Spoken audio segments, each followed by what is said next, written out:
Speedrunning is awesome. I'm sure you guys have seen a lot of speedruns out there before, and in general, we take a lot of things for granted nowadays when it comes to speedrunning, and speedrunning getting bigger and bigger every year with events such as Awesome Games Done Quick and Summer Games Done Quick helping showing off the speedrunning community. However, it hasn't always been that way. However, I've been around the community now since 2012, 2013, and after seeing quite a lot, there is a lot of really interesting runs, glitches, and general things that's happened throughout the times that I think was very impactful for the speedrunning community, even if you might not have thought about it at the time.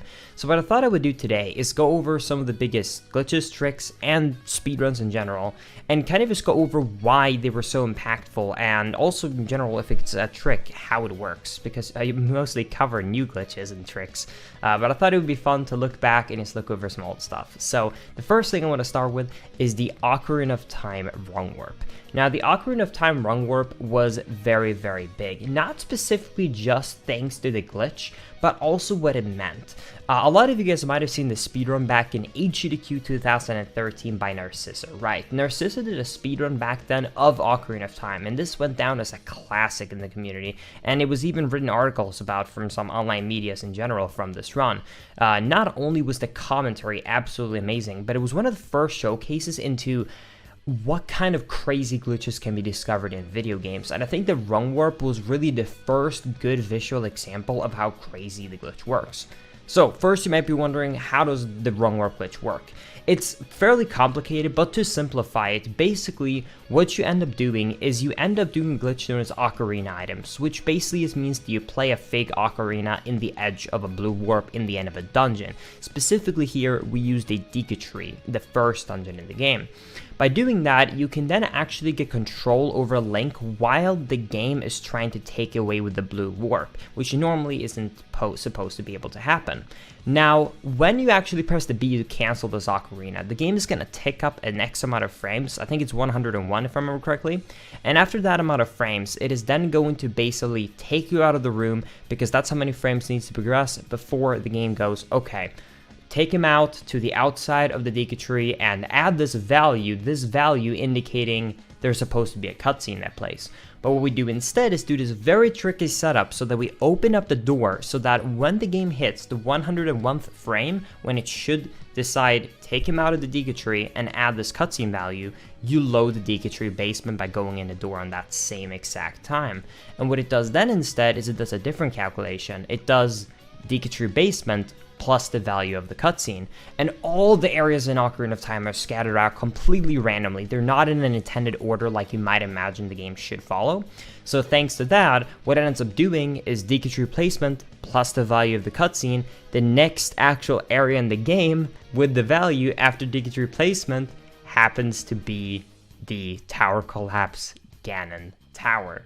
And by so, you have now successfully made it to the end of the run, right? Might sound pretty simple, might sound pretty complicated. That's a very, very just easy explanation of how it actually works. Obviously simplifying some things, but that's overall how it works. Now, why was this so impactful? Well, this was really the first major glitch that was really showcased on a mass scale of just how crazy glitches can be in general. And at the same time, Narcissa was really one of the first major content creators to really push for speedrunning.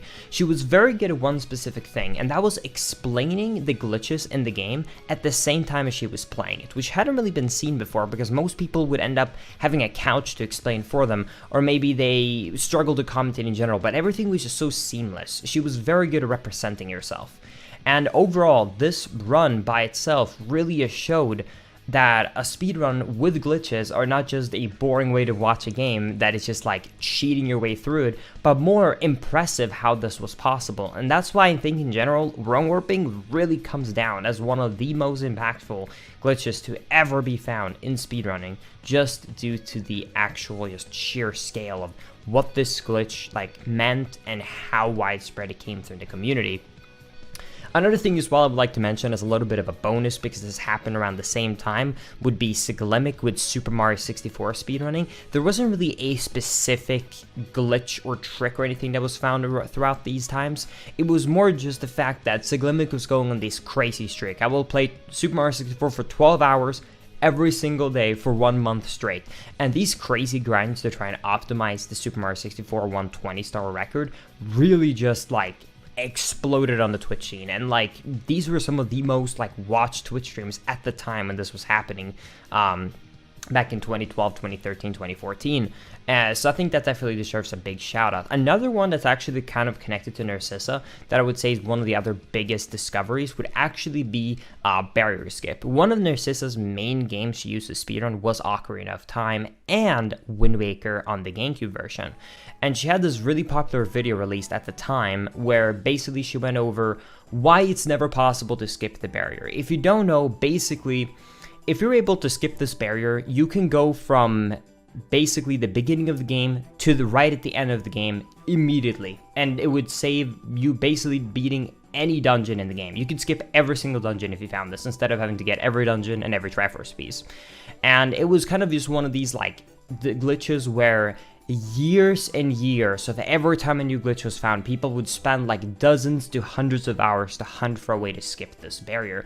And finally in 2017, there was a way discovered, and I really think this was very impactful because this was one of the things that was just looked at as, yes, we have a lot of glitches, but this is one of the ones that are, it's a holy grail. That's what we basically considered it, because there's no way that it could ever be possible for a human to perform this. Like, there's no way. But then, skip forward a couple of years in the HD version in 2017, we found a way to do it based upon finding out that the game is missing an incredibly small pixel in between the two invisible walls meeting up. So if you have enough speed to cover the invisible wall in one frame, you can just pop right through it. And then, a couple of years later, back in 2019, we found two ways of doing this in the GameCube version. One way, which included actually messing up the RAM of the console by basically just loading a bunch of objects into memory, so the game physically didn't have enough memory to load the barrier. And then a second method using the form of a bomb push, which meant that you could get pushed by a bomb, because for one frame when you drop a bomb above your head, it has enough momentum to push you through the barrier, and you could just completely skip it. And this was another massive discovery, and it just kind of shows that anything with persistence will eventually be found. And speaking of holy grails, one of the other holy grails, going a little bit off Zelda, was definitely Palace Skip and Thousand Year Door. Now this one wasn't as big, but it was still very big, at least in the speedrun community. Maybe not on like the mainstream part of things, but in specifically the speedrunning world, this was massive. Palace Skip would be amazing. Basically, in Thousand Year Door, to simplify it, and there is a lot better people out there that is very knowledgeable about Thousand Year Door, such as Malio. I'll link his channel down below in the description for sure.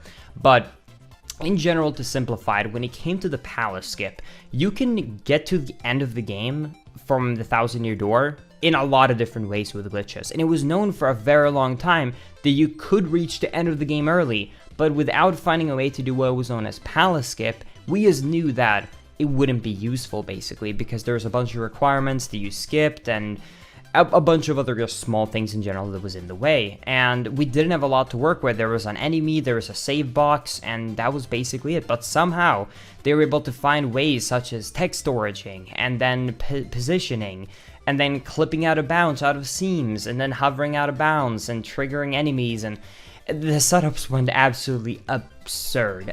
It was an absolutely insane discovery. Like I said, there's some really cool videos on it. I'll link down below for sure that covers this glitch in more detail. But in general, this was a very, very big milestone as well. And the last one I want to go over is gonna be a little bit weird, but it's gonna stick with the Paper Mario, because Paper Mario, actually, at least in my book, used to be one of the bigger speedruns out there. When I started, if you would ask me what was some of the biggest speedrunners out there, I would honestly say that the biggest speedruns was Ocarina of Time, technically Wind Waker as well, Super Mario 64, and then one of the biggest ones was honestly Paper Mario with I Ate Your Pie on the Nintendo 64. And this thing was, in general, it was a really big deal. A lot of people loved Paper Mario 64, and even Narcissa picked it up for a short period of time as well.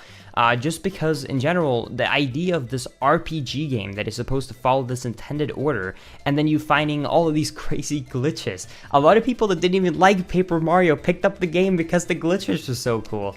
And one of the biggest ones for sure that I really want to preface this by saying is the Blue House Skip. Basically, there's a bunch of shortcuts around Paper Mario, where if you get to a later area, you get these this kind of like warp pots. That's Zelda. You get these warp pipes, and with these warp pipes, you can basically then enter them and the pipe will bring you to another area. So it's kind of like, let's say you reach chapter 6, there's maybe a quick pipe that you can take to chapter 5, so you don't have to go through the entire long side quest of getting there. Now, the blue house was something that was only accessible from one way with a key. However, what they found was that if you jump into the corner of the blue house, you can actually kind of clip inside of it and land in this little like a box that's on the inside. And you can stand on this little pixel for 1 frame, and then the game's gonna push you off.